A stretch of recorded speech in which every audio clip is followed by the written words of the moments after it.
Varney the vampire, or the Feast of Blood.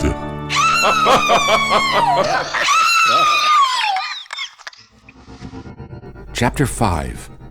The Night Watch, the Proposal, the Moonlight, the Fearful Adventure.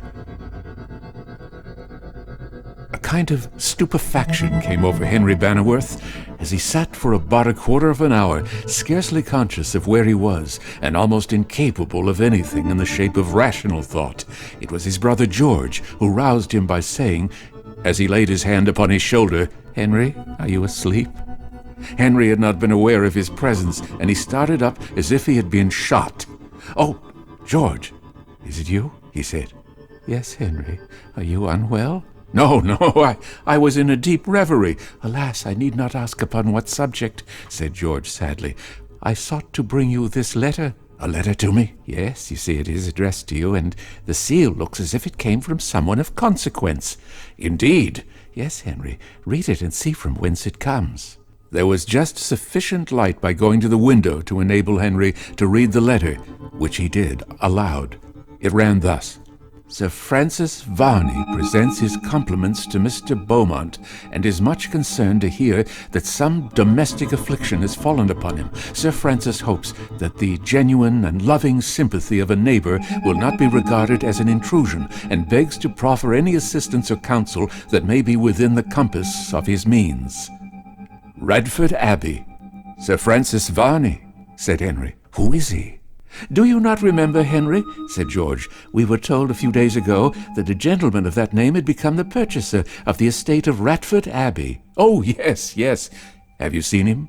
"I have not." "I do not wish to make any new acquaintance, George. We are very poor, much poorer indeed than the general appearance of this place, which I fear we shall soon have to part with, would warrant anyone believing. I must, of course, return a civil answer to this gentleman, but it must be such as one as shall repress familiarity."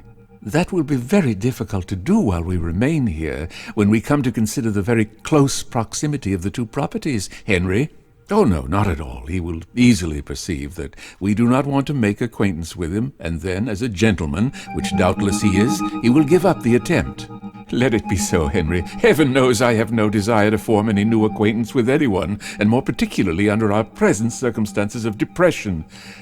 And now, Henry, you must permit me, as I have had some repose, to share with you your night watch in Flora's room." "I would advise you not, George. Your health, you know, is very far from good." "Nay, allow me. If not, then the anxiety I shall suffer will do me more harm than the watchfulness I shall keep up in her chamber." This was an argument which Henry felt himself the force of too strongly not to admit it in the case of George, and he therefore made no further opposition to his wish to make one in the night watch. "There will be an advantage," said George, "you see, in 3 of us being engaged in the matter, because, should anything occur, 2 can act together, and yet Flora may not be left alone." True. That is a great advantage." Now a soft, gentle, silvery light began to spread itself over the heavens. The moon was rising, and as the beneficial effects of the storm of the preceding evening were still felt in the clearness of the air, the rays appeared to be more lustrous and full of beauty than they commonly were.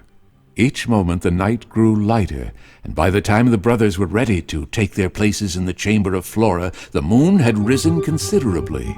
Although neither Henry nor George had any objection to the company of Mr. Marchdale, yet they gave him the option, and rather, in fact, urged him not to destroy his night's repose by sitting up with them. But he said, "Allow me to do so. I am older, and have calmer judgment than you can have. Should anything again appear, I am quite resolved that it shall not escape me." "What would you do?" "With the name of God upon my lips," said Mr. Marchdale solemnly, "I would grapple with it." "You laid hands upon it last night." "I did, and have forgotten to show you what I tore from it. Look here. What should you say this was?" He produced a piece of cloth on which was an old-fashioned piece of lace and 2 buttons. Upon a close inspection, this appeared to be a portion of the lapel of a coat of ancient times, and suddenly Henry, with a look of intense anxiety, said, "This reminds me of the fashion of garments very many years ago, Mr. Marchdale." It came away from my grasp as if rotten and incapable of standing any rough usage. What a strange, unearthly smell it has! Now you mention it yourself, added Mr. Marchdale, I must confess it smells to me as if it had really come from the very grave. It does. It does. Say nothing of this relic of last night's work to anyone. Be assured I shall not. I am far from wishing to keep up in anyone's mind proofs of that which I would fain, very fain refute. Mr. Marchdale replaced the portion of the coat which the figure had worn in his pocket, and then the whole three proceeded to the chamber of Flora. It was within a very few minutes of midnight. The moon had climbed high in the heavens, and a night of such brightness and beauty had seldom shown itself for a long period of time. Flora slept, and in her chamber sat the two brothers and Mr. Marchdale, silently, for she had shown symptoms of restlessness, and they very much feared to break the light slumber into which she had fallen. Occasionally they had conversed in whispers, which could not have the effect of rousing her, for the room, although smaller than the one she had before occupied, was still sufficiently spacious to enable them to get some distance from the bed.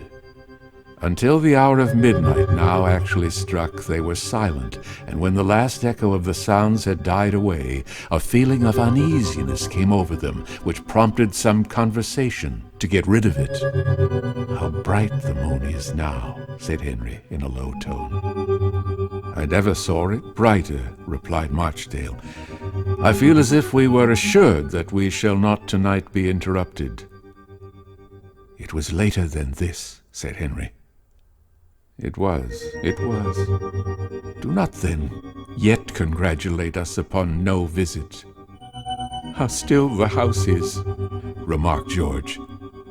"It seems to me as if I had never found it so intensely quiet before." "It is very still." "Hush! She moves." Flora moaned in her sleep and made a slight movement. The curtains were all drawn closely round the bed, to shield her eyes from the bright moonlight which streamed into the room so brilliantly. They might have closed the shutters of the window, but this they did not like to do, as it would render their watch there of no avail at all, inasmuch as they would not be able to see if any attempt was made by anyone to obtain admittance. 1/4 of an hour longer might have thus passed, when Mr. Marchdale said, in a whisper, "A thought has just struck me that the piece of coat I have, which I dragged from the figure last night, wonderfully resembles in color and appearance the style of dress of the portrait in the room which Flora lately slept in." "I thought of that," said Henry, "when first I saw it, but, to tell the honest truth, I dreaded to suggest any new proof connected with last night's visitation." "Then I ought not to have drawn your attention to it," said Mr. Marchdale, "and regret that I have done so." "Nay, do not blame yourself on such an account," said Henry. "You are quite right, and it is I who am too foolishly sensitive. Now, however, since you have mentioned it, I must own I have a great desire to test the accuracy of the observation by a comparison with the portrait. It may easily be done." "I will remain here," said George, "in case Flora awakens, while you two go if you like. It is but across the corridor." Henry immediately rose, saying, "Come, Mr. Marchdale, come. Let us satisfy ourselves, at all events, upon this point at once. As George says, it is only across the corridor, and we can return directly." "I am willing," said Mr. Marchdale, with a tone of sadness. There was no light needed, for the moon stood suspended in a cloudless sky, so that from the house being a detached one, and containing numerous windows, it was as light as day.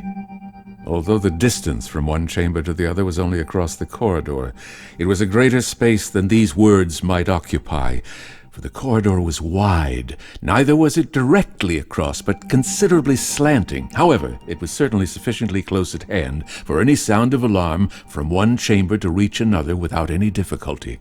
A few moments sufficed to place Henry and Mr. Marchdale in that antique room, where, from the effect of the moonlight which was streaming over it, the portrait on the panel looked exceedingly lifelike. And this effect was probably the greater because the rest of the room was not illuminated by the moon's rays, which came through a window in the corridor and then at the open door of that chamber upon the portrait. Mr. Marchdale held the piece of cloth he had close to the dress of the portrait, and one glance was sufficient to show the wonderful likeness between the two. "Good God!" said Henry. "It is the same." Mr. Marchdale dropped the piece of cloth. and trembled. "This fact shakes even your skepticism," said Henry. "I know not what to make of it. I can tell you something which bears upon it. I do not know if you are sufficiently aware of my family history to know that this one of my ancestors, I wish I could say worthy ancestors, committed suicide and was buried in his clothes." You are sure of that?" "Quite sure. I am more and more bewildered as each moment some strange corroborative fact of that dreadful supposition we so much shrink from seems to come to light and to force itself upon our attention." There was a silence of a few moments' duration, and Henry had turned towards Mr. Marchdale to say something when the cautious tread of a footstep was heard in the garden, immediately beneath that balcony. A sickening sensation came over Henry, and he was compelled to lean against the wall for support, as in scarcely articulate accents he said, "The vampire! The vampire! God in heaven! It has come once again!" "Now heaven inspire us with more than mortal courage!" cried Mr. Marchdale, and he dashed open the window at once and sprang into the balcony. Henry in a moment recovered himself sufficiently to follow him, and when he reached his side in the balcony, Marchdale said, as he pointed below, "There is someone concealed there." "Where? Where?" "Among the laurels.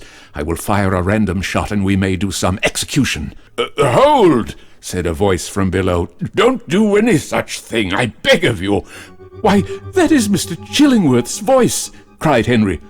"Yes, and it's Mr. Chillingworth's person, too," said the doctor as he emerged from among the laurel bushes.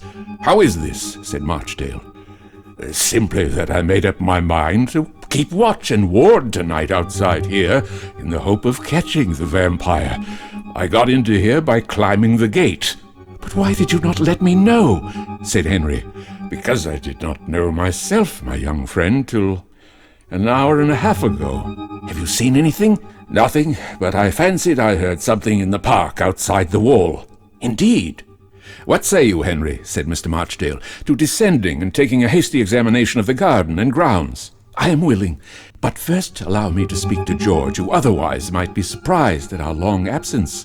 Henry walked rapidly to the bedchamber of Flora, and he said to George, "Have you any objection to being left alone here for about half an hour, George, while we make an examination of the garden?" "Let me have some weapon, and I care not. Remain here while I fetch a sword from my own room." Henry did so, and when George returned with a sword, which he always kept in his bedroom, he said, "Now go, Henry. I prefer a weapon of this description to pistols, much. Do not be longer gone than necessary." "I will not, George, be assured."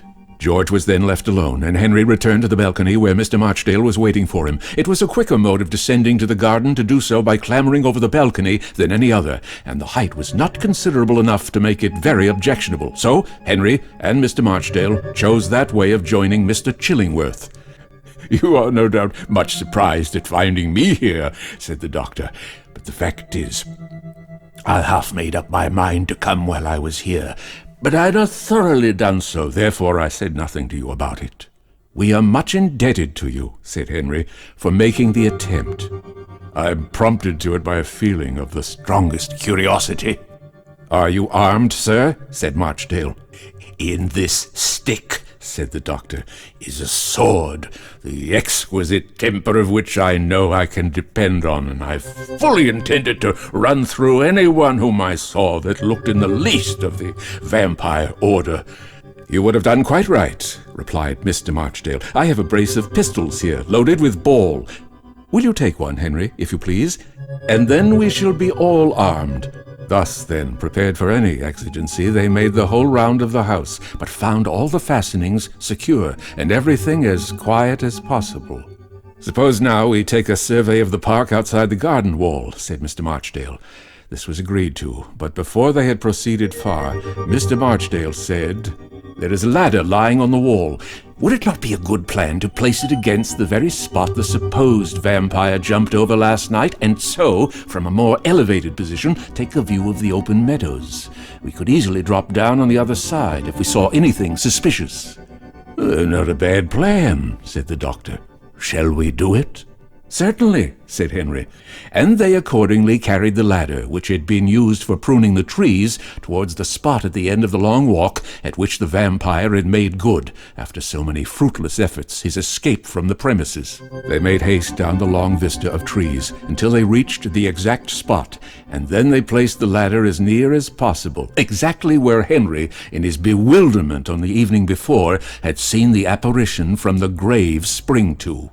"We can ascend singly," said Marchdale, "but there is ample space for us all there to sit on the top of the wall and make our observations."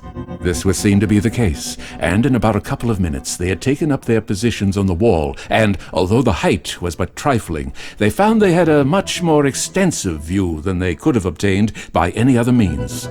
"To contemplate the beauty of such a night as this," said Mr. Chillingworth, "is amply sufficient compensation for coming the distance I have." "And who knows," replied Marchdale, "we may yet see something which may throw a light upon our present perplexities.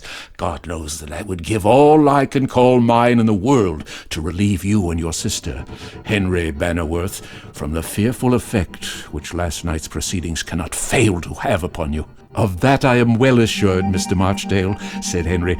"If the happiness of myself and family depended upon you, we should be happy indeed." "You are silent, Mr. Chillingworth," remarked Marchdale, after a slight pause. "Hush!" said Mr. Chillingworth. "Hush! Hush!" "Good God, what do you hear?" cried Henry. The doctor laid his hand upon Henry's arm as he said, "There is a young lime tree yonder to the right." "Yes, yes."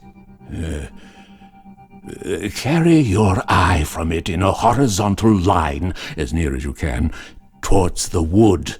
Henry did so, and then he uttered a sudden exclamation of surprise, and pointed to a rising spot of ground, which was yet, in consequence of the number of tall trees in the vicinity, partially enveloped in shadow. "What is that?" he said. "I see something," said Marchdale. "By heaven, it is a human form lying stretched there." "It is, as if in death." "What can it be?" said Chillingworth. "I dread to say," replied Marchdale, "but to my eyes, even at this distance, it seems like the form of him we chased last night." "The vampire?" "Yes. Look! The moonbeams touch him. Now the shadows of the trees gradually recede. God of heaven! The figure moves!" Henry's eyes were riveted to that fearful object, and now a scene presented itself which filled them all with wonder and astonishment, mingled with sensations of the greatest awe and alarm. As the moonbeams, in consequence of the luminary rising higher and higher in the heavens, came to touch this figure that lay extended on the rising ground, a perceptible movement took place in it. The limbs appeared to tremble, and although it did not rise up, the whole body gave signs of vitality. "The vampire! The vampire!" said Mr. Marchdale. "I cannot doubt it now. We must have hit him last night with the pistol bullets, and the moonbeams are now restoring him to a new life." Henry shuddered, and even Mr. Chillingworth turned pale. But he was the first to recover himself sufficiently to propose some course of action, and he said, "Let us descend and go up to this figure. It is a duty we owe to ourselves as much as to society."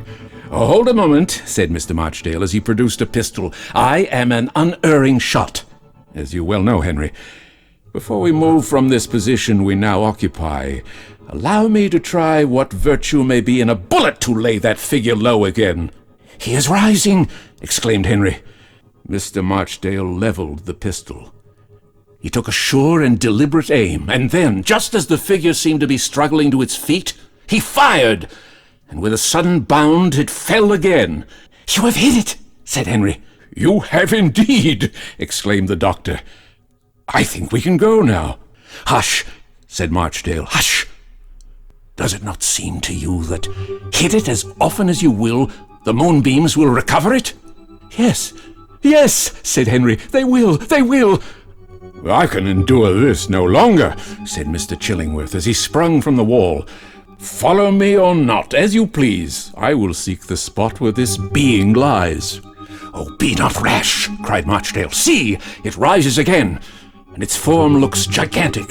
"I trust in heaven and a righteous cause," said the doctor, as he drew the sword he had spoken of from the stick and threw away the scabbard. "Come with me if you like, or I go it alone." Henry at once jumped down from the wall, and then Marchdale followed him, saying, "Come on, I will not shrink." They ran towards the piece of rising ground, but before they got to it, the form rose and made rapidly towards a little wood which was in the immediate neighborhood of the hillock. "It is conscious of being pursued," cried the doctor.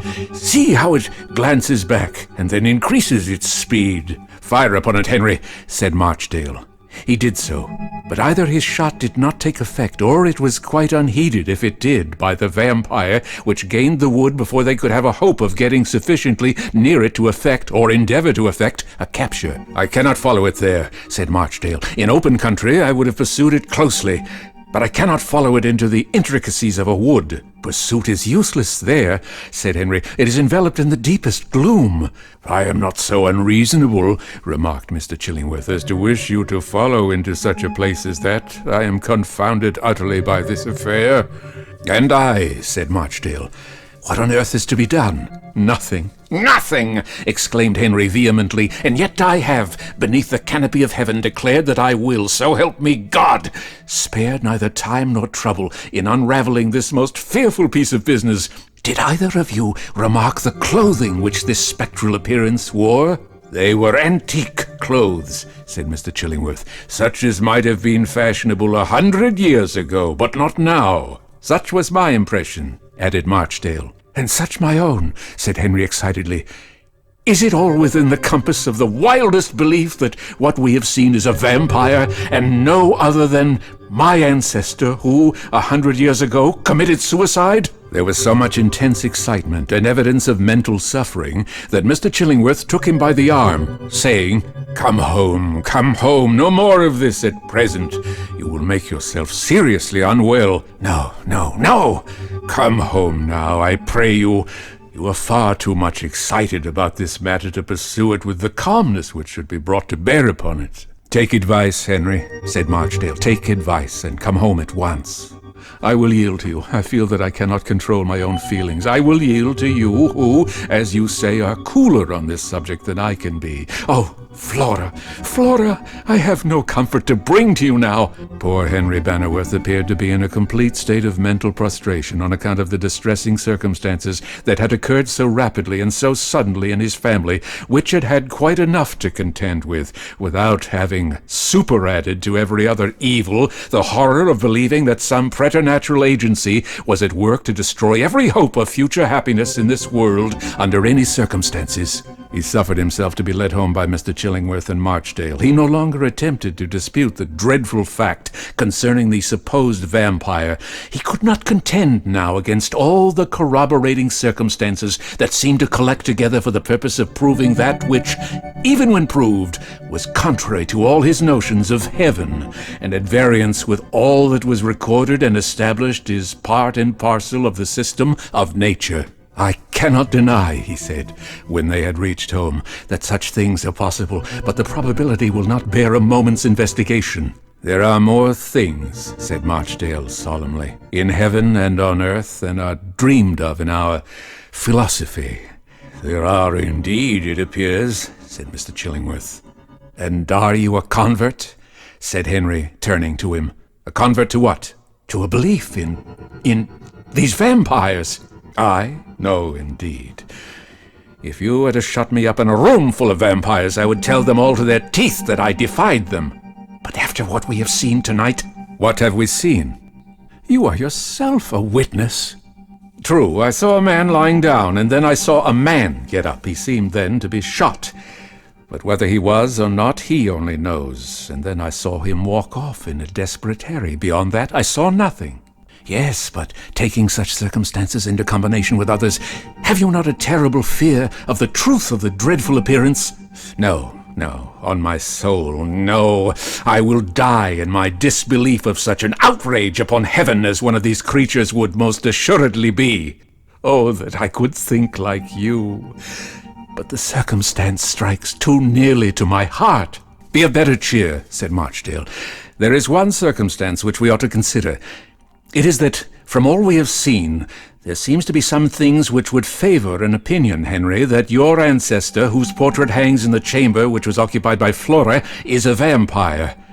The dress was the same, said Henry. I noted it was. And I. Do you not then think it possible that something might be done to set that part of the question at rest? What? What? Where is your ancestor buried? Ah, I understand you now. And I, said Mr. Chillingworth, you would propose a visit to his mansion? I would, added Marchdale. Anything that may in any way tend to assist in making this affair clearer and divesting it of its mysterious circumstances will be most desirable. Henry appeared to rouse for some moments, and then he said, He, in common with many other members of the family, no doubt occupies place in the vault under the old church in the village. Would it be possible, asked Marchdale, to get into that vault without exciting general attention? It would, said Henry.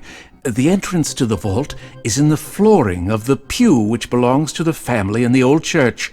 Then it could be done? Asked Mr. Chillingworth. Most undoubtedly.